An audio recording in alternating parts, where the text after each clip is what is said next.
Ербол Ташра баламын, сөзінде егенмін, сақал түгіл, мұртым жоқ, түсте қызыл қаным жоқ, кетісін үстіне жеміназ, дегенім солда құммен тас, басымдағы тақия, гүлмен тігіп алғанмын, үстімдегі шапаным, алдардан сұрап алғанмын.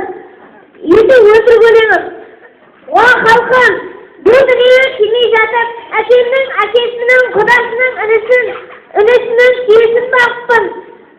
Сол түйенің өркесін сорап, дүниесігін ашпын.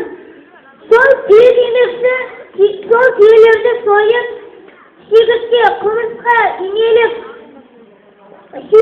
балықтарды бір тойдағаным бар еді. Енді өтір көлемімді айтайын. Айғырын шегірткенің ұстап біліп, жүгатып, инелікке айға көштім.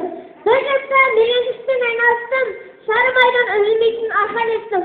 Құмырсқаның қарасын ұстап тойып, 5 жыл аш қылдым, қаным тойып. Өргешінің торынан кілем соғып, басының қабыршағын үйіп соқтым. Өтірік, бұзып өтмей жұтқа жақтым. 10 жыл сүйіп көзімді зорға таптым.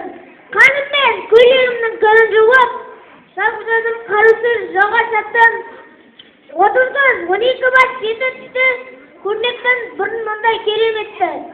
Жүз құлақ, кетпіс ауыз жалғыз аяқ, қанаты жоқ ұшып барады жерге таяп, салмағы болады 100 мың келі, бойы бар беттенші етақ әлі.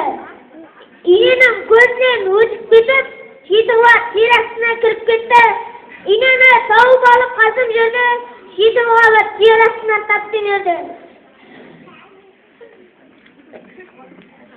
Жалмау шалыспес қолын заяп, бақ береке ұрыс әдеп ақыл берді. Халқымда бақты осыны бақыт бердім, елімді елеулі берекелі деп ұрыс бердім.